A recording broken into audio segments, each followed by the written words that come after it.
నమస్కారం, సుఖీభావ్కు స్వాగతం. ఈ రోజు సుఖీభావ్లో మోకాళ్లలో నొప్పి ఆర్థరైటిసేనా, పిల్లల్లో ఆయాసం, ఊపిరితిత్తుల సమస్య, గుండె జబ్బ, పరిమళం చాటున ప్రమాదం, ఎసిడిటీని నిర్లక్ష్యం చేస్తే క్యాన్సర్ ముప్పు, ఇంకా హెల్త్ టిప్. కొద్ది దూరం నడవగానే కాళ్ళు లాగేస్తున్నప్పుడు, కూర్చుని లేవడం కష్టంగా మారినప్పుడు, సునాయాసంగా మెట్లెక్కలేకపోతున్నప్పుడు మనసులో ఆర్థరైటిస్ గురించిన ఆందోళన మొదలవుతుంటుంది. అప్పుడే మోకాళ్ళ నొప్పులు వచ్చేసాయా అని మదన పడుతుంటారు. కానీ నిజానికి ప్రతి మోకాళ్ళ నొప్పికి ఆర్థరైటిస్ ఒక్కటే కారణం కాకపోవచ్చు. రక్తంలో యూరిక్ యాసిడ్ పెరగడం, లిగమెంట్ గాయాలు, కార్ట్లేజ్ సమస్యల కారణంగా కూడా మోకాళ్ళ నొప్పి రావచ్చునని చెబుతారు నిపుణులు. మోకాళ్ళ నొప్పి వెనుక దాగిన కారణాల గురించి ఇప్పుడు తెలుసుకుందాం.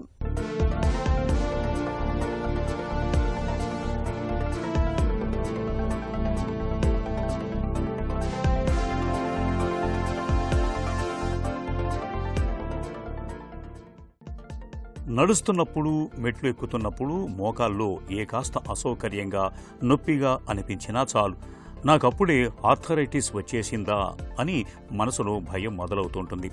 నిజానికి మోకాలు నొప్పి అనగానే అది కేవలం ఎముకలు అరిగిపోవటం వల్ల వచ్చే ఆర్థరైటిస్ మాత్రమే అనుకోవటం అతి పెద్ద పొరపాటు. మన శరీరంలో ఒక మెకానికల్ ఇంజిన్లా పనిచేసే మోకాలు కేవలం 2 ఎముకల కలయిక మాత్రమే కాదు.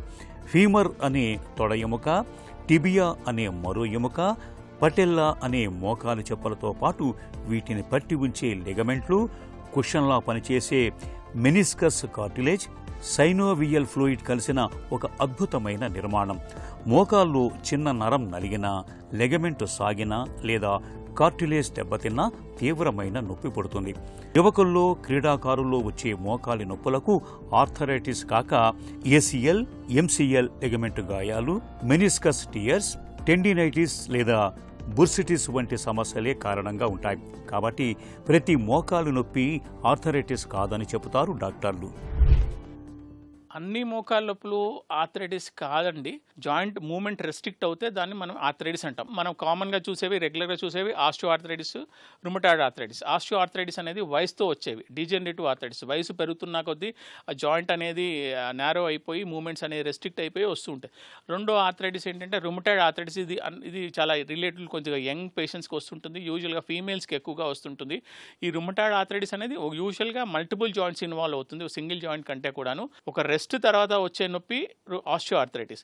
పొద్దున్న లేవగానే జాయింట్స్ అన్ని ఎక్కడికక్కడ స్టిఫ్గా పట్టేయడం అనేది రుమటాయిడ్ ఆర్థరైటిస్గా మనం ఒక సింపుల్ టర్మ్స్లో అలా మనం డిఫరెన్షియేట్ చేయడానికి వస్తుంది. కొన్నిసార్లు బోన్స్లో వీక్ ఉన్న ఆస్టియోపోరోసిస్ లాంటిది తో కూడా ఆర్థరైటిస్ వస్తుంటుంది. ఒక జాయింట్ పక్కన బర్సాస్ ఉంటాయి, పెసాన్సరైనిస్ బర్సైటిస్ అని, టెండినైటిస్ అని.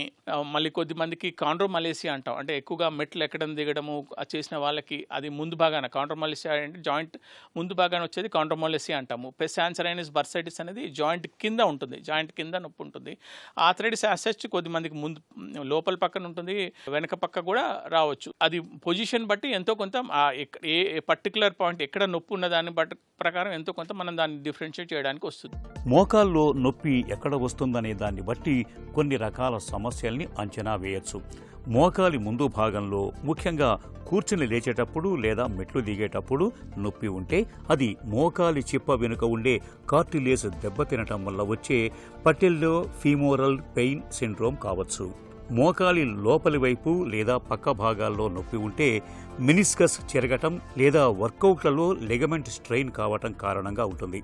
అదే మోకాలి వెనుక భాగంలో గుంజుతున్నట్టు నొప్పి ఉంటే బేకర్స్ సీస్ట్ అనే ద్రవంతో కూడిన సంచి ఏర్పడటం లేదా పిక్క కండరాల సమస్య కావచ్చు.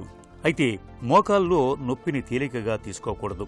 నిర్లక్ష్యం చేస్తే మోకాలు వాచిపోవటం, కాలుపై బరువు మోపలేకపోవటం, నడుస్తున్నప్పుడు మోకాలు లాక్ అయిపోవటం లేదా కదిలించినప్పుడు కటకటమని శబ్దాలు రావటం వంటి ఇబ్బందులు మొదలవుతాయి.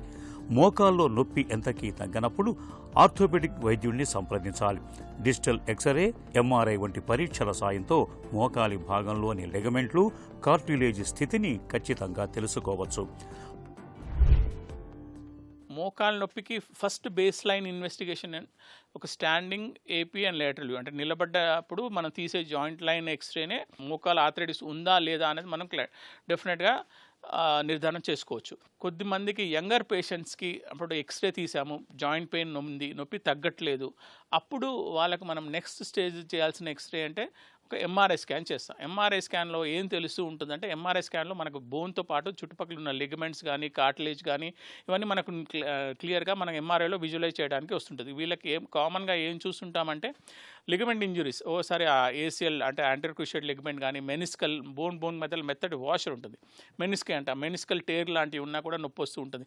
ఇంకా అంతకంటే ఇప్పుడు ఇంకా కామన్గా చూసేది ఏంటంటే బోన్ పైన కార్టిలేజ్ ఉంటుంది, కాండల్ డిఫెక్ట్స్ అంటాం, ఆ కార్టిలేజ్ లాస్ ఉన్నది కూడా ఇవన్నీ కూడా మనము ఎక్స్రేలోనే ఎంఆర్ఐలో చెప్పడానికి వస్తుంది. సిటీ స్కాన్ అనేది సపోజ్ మనం ఎక్స్రే తీసాము, వాళ్ళకి అనుకోకుండా ఏదో ఒక బోన్ తినేసిన లెజన్ లాంటిది, ఒక ఆస్టియోలైటిక్ లెజన్ కానీ అలాంటి లెజన్ ఏమైనా కనిపిస్తే దాన్ని ఇంకా ఫర్దర్గా విజువలైజ్ చేయడానికి, బోన్కి సంబంధించిన లెజన్స్ విజువలైజ్ చేయడానికి సిటీ స్కాన్ చేస్తాం. సో సిటీ స్కాన్ అనేది అంత ఎక్కువగా యూజ్ చేయము ఆర్థరైటిస్కి, ఓన్లీ ఎక్స్రే అండ్ ఎంఆర్ఐ. అంటే X-ray is usual standard base line routine test.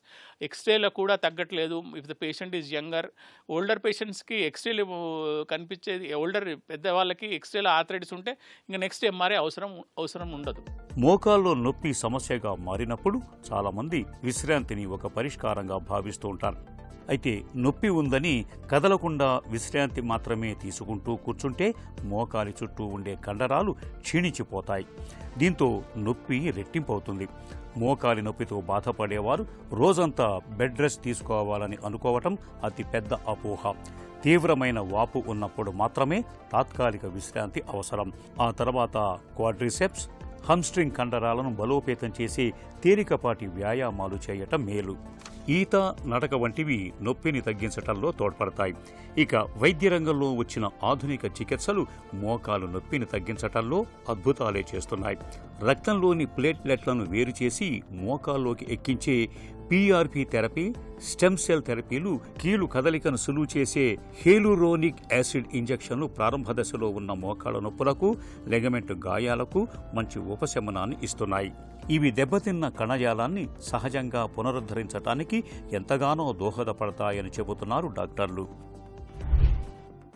మోకాళ్ళ మార్పిడి ఎప్పుడు చెప్తూ ఉంటామంటే ఎండ్ ఆఫ్ ద డే వాళ్ళకి మోకాలు నొప్పితో వాళ్ళ లైఫ్ జీవన విధానం మారిపోయింది. అంటే ఇంట్లోంచి సో బయటికి కాలనీలో బయట తిరగలేని పరిస్థితి, ఇంట్లోంచి బాత్రూమ్ కూడా మోకాలు నొప్పితో తిరగలేని పరిస్థితిలో ఆపరేషన్ చేసుకోవాలి. ఆపరేషన్ చేసే ఉద్దేశం ఏంటి అంటే first indication for any surgery, knee replacement surgery is pain. నొప్పితో మీ యాక్టివిటీ కానీ, మీ లైఫ్ స్టైల్ కానీ, మీ డే టు డే యాక్టివిటీస్ కానీ ఇబ్బంది పడుతున్నప్పుడు ఆపరేషనే మార్గం. అంటే దానికి ముందు మనం నొప్పి తగ్గించడానికి మనం మందులు, ఫిజియోథెరపీ వాడి చూసినా కూడా వాళ్ళ నొప్పి తగ్గట్లేదు. సో డెఫినెట్గా దానికి అండ్ ఎక్స్రేలో క్లాసికల్గా ఆర్థరైటిస్ సంబంధించిన ప్రాబ్లమ్స్ ఉన్నాయి అంటే straight away we can go ed for a surgery provided. అంటే మీ లైఫ్ స్టైల్, మీ ఆ నొప్పితో మీ జీవన విధానం కానీ, మీ డే టు డే యాక్టివిటీస్ అన్నీ కూడా మారిపోతున్నప్పుడు నొప్పి సర్జరీ తప్పితే మీకు ఇంకో మార్గం ఉండకపోవచ్చు. వేధించే మోకాళ్ళ నొప్పులకు కీలు మార్పిడిని ఒక పరిష్కారంగా భావిస్తుంటారు మనలో చాలామంది. కానీ నిజానికి కీలు పూర్తిగా అరిగిపోయి ఎముకకు ఎముక రాసుకుంటూ కనీసం అడుగు తీసి అడుగు వేయలేని నరకయాతన అనుభవిస్తున్నప్పుడు మాత్రమే ఆఖరి పరిష్కారంగా మోకీలు మార్పిడికి వెళ్ళాలి. ఇక మోకాళ్ళ నొప్పుల బారిన పడకుండా ఉండటానికి శరీర బరువును అదుపులో ఉంచుకోవాలి. పరిశోధనల ప్రకారం మనం పెరిగే ప్రతి 1 కిలో అదనపు బరువు నడిచేటప్పుడు మోకాళ్లపై 4 రెట్ల ఒత్తిడిని పెంచుతుంది. రోజువారీ ఆహారంలో కాల్షియం, విటమిన్ డి, ప్రోటీన్ ఉండేలా చూసుకోవాలి. కుర్చీలో కూర్చున్నప్పుడు, పని చేస్తున్నప్పుడు సరైన భంగిమలో కూర్చోవాలి. రోజు కనీసం అరగంట పాటైనా వ్యాయామం చేయటాన్ని అలవాటు చేసుకోవాలి. ఈ జాగ్రత్తలు మోకాళ్లను చక్కటి ఆరోగ్యంతో ఉంచుతాయి. పిల్లలు కాసేపు పరిగెత్తితేనే రొప్పుతుంటారు, ఆయాసపడుతుంటారు. అయితే ఈ శ్వాసకోశ సమస్యల్ని మనం కేవలం జలుబు, దగ్గు లేదా ఆస్తమా అనుకుని చాలాసార్లు తేలిగ్గా తీసుకుంటుంటాం. కానీ పిల్లల్లో కనిపించే ఆయాసం వెనుక కొన్నిసార్లు ప్రమాదకరమైన ఊపిరితిత్తుల సమస్యలు, ప్రాణాంతకమైన గుండె జబ్బులు కూడా కారణంగా ఉండే అవకాశం ఉంటుంది. పిల్లల్లో ఆయాసాన్ని ఎప్పుడు సీరియస్గా తీసుకోవాలో, ప్రమాదకరమైన జబ్బుల తాలూకు ఆయాస లక్షణాలు ఎలా ఉంటాయో ఇప్పుడు తెలుసుకుందాం. ఫస్ట్ మనకు పిల్లల్లో ఈ ఊపిరి తీసుకునే ఇబ్బందులు ఎలా ఉంటాయండి అంటే ఫాస్ట్గా శ్వాస తీసుకోవడము లేదా డొక్కలు ఎగిరేయడం అంటాము. వాళ్ళకి శ్వాస తీసుకునేటప్పుడు డొక్కలు ఎగిరేస్తూ ఉంటారు. వీటిల్లో మనకు గుండె సమస్యని ఎలా తెలుస్తుంది అంటే అండి, ఈ ఇబ్బందితో పాటు ఊపిరి తీసుకునే ఇబ్బందితో పాటు మనకు బరువు సరిగ్గా పెరగకపోవడము పిల్లలు, దానితో పాటు మనకు విపరీతంగా చెమటలు పట్టడము, ఫోర్ హెడ్ మీద, పామ్స్ మీద, అరిచేతుల మీద బాగా స్వెట్టింగ్ రావడము, వీటితో పాటు మనకు రిపీటెడ్గా తరచుగా వీళ్ళకి న్యూమోనియాలు రావడము, ఈ ఇబ్బందులు గమనిస్తామండి. ఇలాంటివి ఉంటే వీళ్ళలో హార్ట్ ప్రాబ్లమ్స్ ఉండే ఛాన్సెస్ ఎక్కువ. మనకు శ్వాసలో ఇబ్బంది వస్తుందంటే అండి, దానికి మెయిన్ కారణాలు ఒకటి ఊపిరితిత్తుల్లో ఇబ్బంది ఉండడము, లేదా గుండెలో సమస్య ఉండడము, ఈ రెండే ఉంటాయి మెజారిటీ టైమ్స్. సో మనకేంటంటే అండి, ఊపిరితిత్తుల్లో ఇబ్బంది ఉందనుకోండి, అది మనకు ఫర్ ఎగ్జాంపుల్ ఏదైనా నుమ్ము వచ్చిందంటాము, న్యూమోనియా వచ్చింది, ముందంతా బాబు బాగానే ఉంటాడు, సడన్గా మనకు ఆయాసం మొదలవుతుంది. దాంతోపాటు ఫీవర్ ఉండడము, బాగా దగ్గు ఉండడము, తెమ్మటలాగా రావడము, ఇవన్నీ మనకు కొంచెం ఊపిరితిత్తుల వైపు తీసుకెళ్తాయండి. లేదు మనకు గుండెకి సంబంధించిన దానివల్ల శ్వాసలో ఇబ్బంది వస్తుంది అంటే సేమ్ ఇందాక చెప్పినట్టు మనకు బరువు పెరగకపోవడము, బాగా చెమటలు పట్టడము, రిపీటెడ్గా ఈ నొమ్ము లాంటి ఇబ్బందులు రావడము, లేదంటే వాళ్ళకి ఏంటంటే అండి, చెయ్యి మనం ఛాతీ దగ్గర పెడితే చాలా ఫాస్ట్గా గుండె కొట్టుకోవడము, ఈ ఇబ్బందులు ఉంటాయండి. ఇవన్నీ ఉన్నాయంటే అది గుండెకి సంబంధించిన ఇబ్బంది ఉండే ఛాన్సెస్ ఎక్కువ అండి. ఇంట్లో దుర్వాసన వస్తుందనో, చుట్టాలు వస్తున్నారనో, లేక గదంతా తాజా పరిమళాలు వెదజల్లాలనో మనలో చాలామంది రూమ్ ఫ్రెషనర్స్ని వాడుతుంటారు. రకరకాల ఫ్లేవర్స్లో లభించే రూమ్ ఫ్రెషనర్స్ని ఇళ్లలోనే కాదు, వాహనాల్లోనూ విరివిగా వాడేస్తున్నారు. బాత్రూంలో, స్టోర్ రూముల్లో ఎప్పుడో ఒకసారి వాడితే అంతగా ప్రభావం ఏమీ ఉండదు, కానీ రోజులో ఎక్కువ సమయం గడిపే ప్రదేశాల్లో ఫ్రెషనర్స్ని ఎక్కువగా వాడొద్దని, వాటితో ప్రమాదాలు పొంచి ఉన్నాయని హెచ్చరిస్తున్నారు డాక్టర్లు. పరిమళం చాటున దాగిన ఆరోగ్య సమస్యల గురించి ఇప్పుడు తెలుసుకుందాం.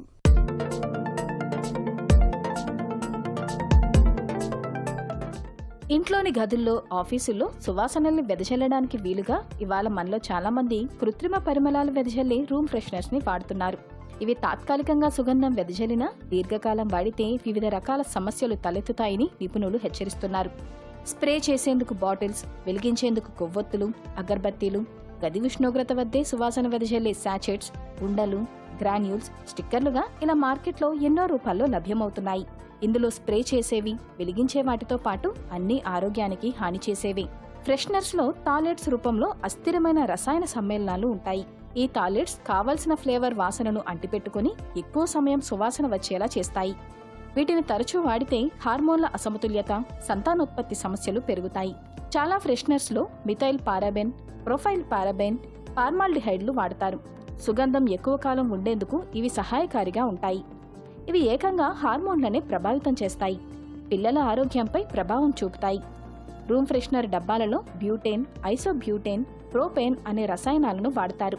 తుంపర్లుగా గది అంతా స్ప్రే అయ్యేందుకు ఇవి సహాయపడతాయి. వీటి గాఢత ఎక్కువైతే ఊపిరాడదు, అలసట, వికారంగా అనిపిస్తుంది. చాలామంది పూల సుగంధం వెదజల్లే అగరబత్తీలు మంచివని రోజంతా పెడతారు. పదార్థం మండితే వచ్చే ఏ వాయువైనా మనిషికి చేటేనని గ్రహించాలి. ఎయిర్ ఫ్రెషనర్లలో కొన్ని రకాలను పీలిస్తే కొందరికి వెంటనే తలనొప్పి, వాంతులు, కళ్ళు తిరగడం వంటి సమస్యలు వస్తాయి.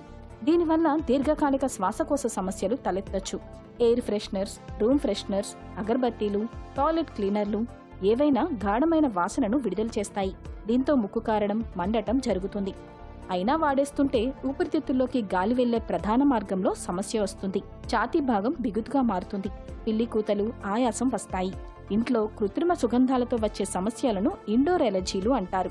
ఇలాంటి కృత్రిమ సువాసనలను వెదజల్లే వాటికి దూరంగా ఉంటే చాలు, శ్వాస సమస్యలు చాలా వరకు తగ్గిపోతాయి. కడుపులో మంటగా ఉన్నప్పుడు మనలో చాలా మంది ఏ జెలూసిల్నో తాగేసి సరిపెట్టుకుంటూ ఉంటారు. ఎసిడిటీని పెద్దగా పట్టించుకోరు, అదే తగ్గిపోతుందని అనుకుంటారు. నిజానికి ఎసిడిటీని ఏళ్ల కొద్దీ పట్టించుకోకుండా నిర్లక్ష్యం చేస్తే క్యాన్సర్ ముప్పు కూడా పొంచి ఉంటుందని హెచ్చరిస్తున్నారు డాక్టర్లు. దీర్ఘకాలిక ఎసిడిటీ మూలంగా అన్నవాహిక ఎలా దెబ్బతింటుందో, క్యాన్సర్ ప్రమాదం ఎలా పెరుగుతుందో డాక్టర్ని అడిగి ఇప్పుడు తెలుసుకుందాం.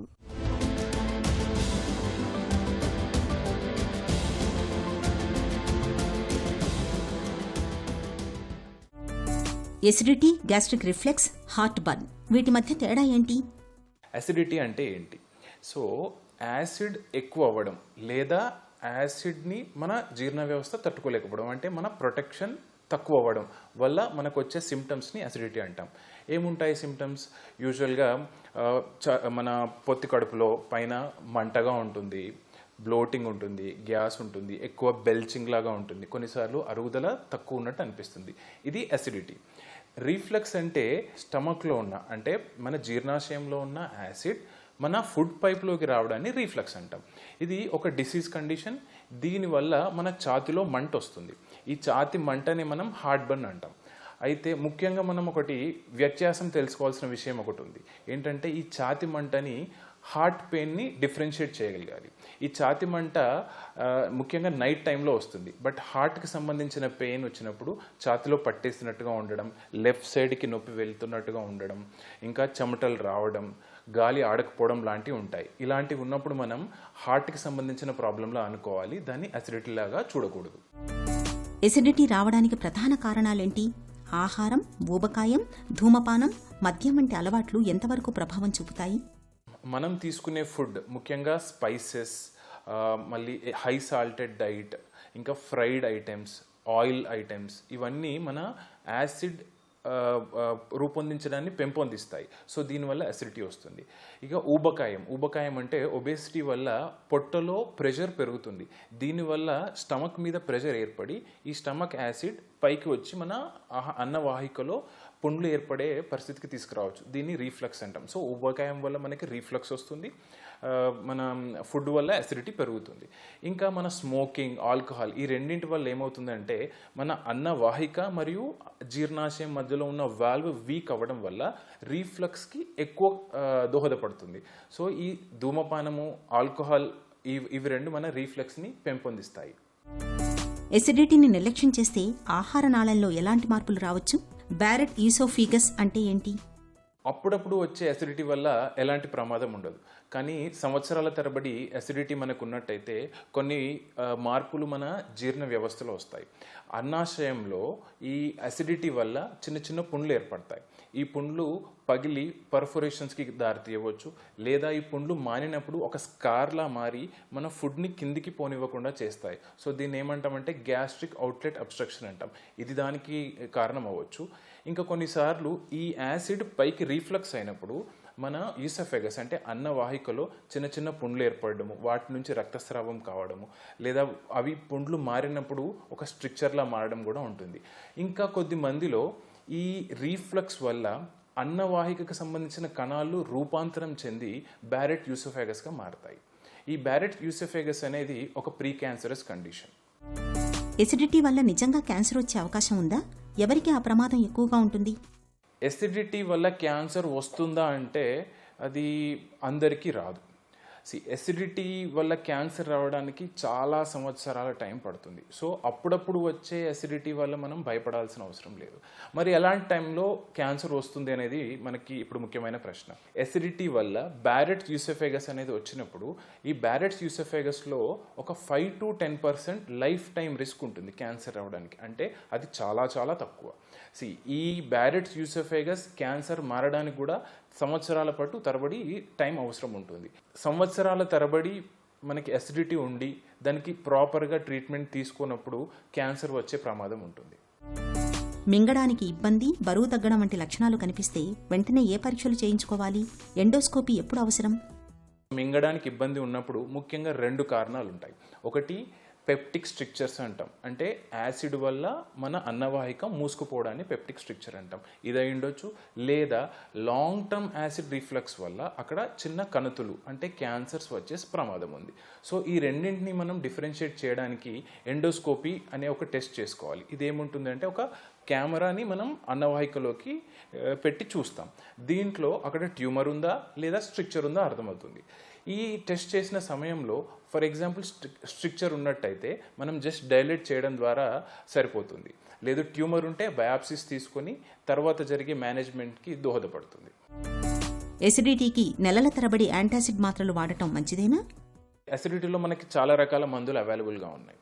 కొన్ని యాంటాసిడ్స్ ఉంటాయి, H2 బ్లాకర్స్ అంటే హిస్టమిన్ బ్లాకర్స్ ఉంటాయి. మనం సాధారణంగా కామన్గా వాడే ప్యాంటప్రోజోల్ అంటే PPIs అనేవి ఉంటాయి. ఇంకా అడ్వాన్స్డ్ మెడిసిన్స్ కూడా ఉన్నాయి. ఈ ఒక్కొక్క మెడిసిన్కి ఒక్కొక్క రకమైన సైడ్ ఎఫెక్ట్ ఉంటుంది. యాంటాసిడ్స్ వల్ల కొంతమందికి లూజ్ మోషన్స్ అవుతాయి, కొంతమందికి బాడీ లోపల లవణాల్లో మార్పు వస్తుంది, కొంతమందికి కాన్స్టిపేషన్ కూడా అవుతుంది.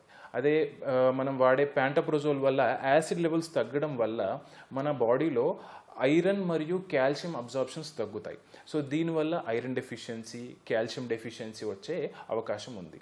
ఈ లాంగ్ టర్మ్ యాసిడ్ సప్రెసెంట్స్ అంటే యాంటాసిడ్స్ వాడడం వల్ల మన బాడీ లోపల చెడు బ్యాక్టీరియా పెరిగే అవకాశం ఉంది. దాన్ని ఏమంటామంటే స్మాల్ ఇంటెస్టైనల్ బ్యాక్టీరియల్ ఓవర్గ్రోత్.